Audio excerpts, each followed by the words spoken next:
I started falling in love with the fiber, and I could absolutely see myself loving a wearable with this yarn. So that was a pleasant surprise.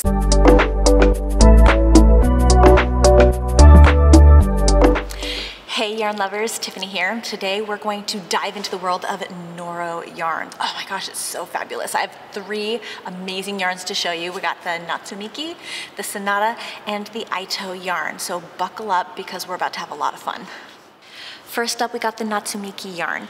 Now, this yarn is a combination or blend of 60% cotton, 25% silk, and 15% polyamide. Sounds fancy, right? It is a size 3 weight yarn with a whopping 525 yards per ball. Now that's enough yarn to make some seriously stylish pieces. I really like the way this yarn feels. I think it would be perfect for anything you would wear against your skin, like a garment, thinking breezy top or a cardigan, even a super cute bathing suit cover. This would be perfect for that. So any type of clothing that would touch your skin. It's strong enough though where you could use it to make a tote bag. So it's a very strong yarn. And the colors are stunning, oh my gosh, and they transition quickly. So you get a pow of color. It's gorgeous. My experience working with the Natsu Miki yarn was pretty great. The yarn itself was an easy crochet, smooth stitching. There was 0 splitting. I had no problem frogging my stitches. And even when I pulled the magic ring closed for this granny square, I had no problem with the yarn tearing. It was very strong and I had a pleasant experience working with it. Next up on the list is the Sonata yarn. Now, the Sonata yarn is a blend of 35% cotton, 25% viscose, 20% silk, and 20% polyamide. It is a size 2 weight yarn with approximately 394 yards per hank. It is in hank form, so you're gonna need to convert it from hank to cake form before you use it. If you've never done that before, I do have a video on how to do that, and I'll put a link in the description section below for you. You've gotta check this stuff out. There's so much you can do with it. As soon as you hold a hank of this Sonata yarn, you will instantly think wearable. It is just so soft and luxurious against your skin.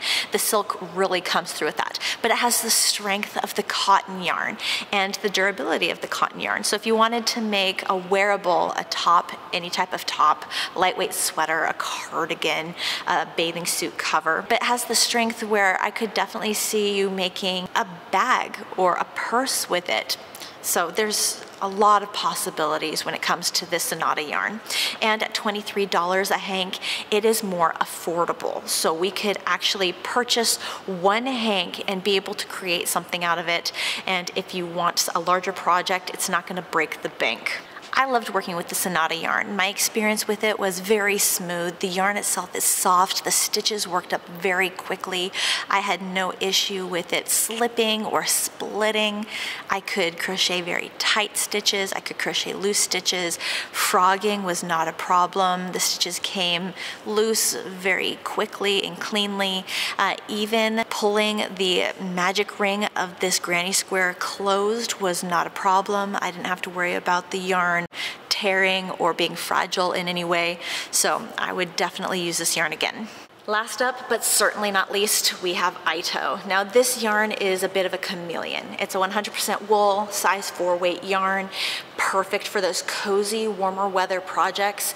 Now I personally think the yarn is a bit coarse, so I wouldn't recommend it be created into a wearable that you would wear right against your skin. So I'm thinking a cardigan or a shawl, definitely a blanket. My experience working with the Ito yarn came with a few surprises, some pros and some cons. Some pros were that at first when I was just feeling the skein, the coarseness of the yarn was a bit off-putting for a wearable. However, when I was working up a swatch, working up this granny square, I started falling in love with the fiber, and I could absolutely see myself loving a wearable with this yarn. So that was a pleasant surprise. The stitches were super smooth and easy. I had no resistance or problem with frogging, and I just found myself, the colors just pulled me in. I had a hard time stopping this particular swatch.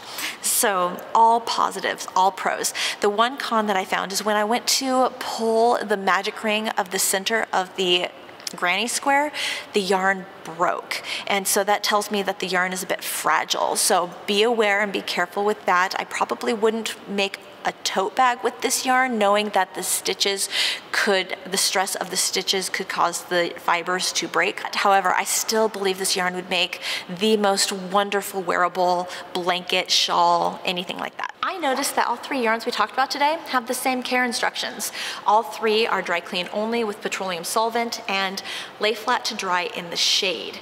Now that does sound like some pretty high maintenance care instructions, but there's actually some good reason for it. The first reason is keeping the colors true. Noro yarn specializes and is known for their beautiful, bold, vivid color palettes and their gorgeous color combinations.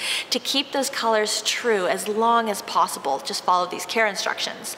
Also, the fibers that the Noro yarns have within them, by following these care instructions, it will just increase the lifespan of the project that you made. So definitely high maintenance care instructions, but they're in your favor. I did notice that the Noro yarns are sold exclusively through local yarn shops only. But what's great is it's sold globally, so not just the United States, which seems to be an issue for quite a lot of crocheters or followers that watch internationally. And they made it easy for you to find which local yarn shop near you actually has their yarn.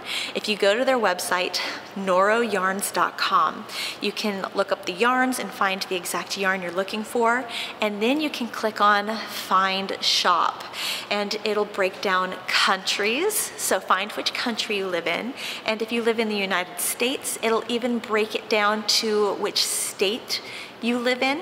So find which state, and then it'll share with you which local yarn shops near you have their yarn. All right, let's go ahead and do a quick yarn recap of everything we just went over. So the 3 Noro yarns that we featured today were the Natsu Miki yarn, which is a great go-to yarn. It's perfect for wearables and garments, and the colors are so pretty. The Sonata yarn is versatile and more budget friendly. You could make wearables with it or accessories with it, and there's a lot of beautiful colors. And then the Ido yarn is more for warm, cozy projects that might need a little bit more structure. Still, so many gorgeous colors. Oh, it's so hard to pick which one was my favorite, but please let me know, was there one that you seemed to favor the most? Let me know in the comment section below. And if you've ever actually used any of these yarns before, share what project you made with it and what your experience was with it.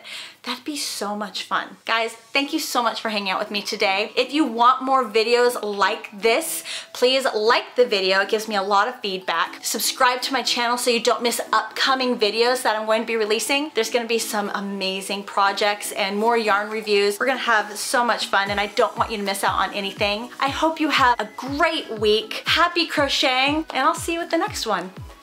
Bye, guys.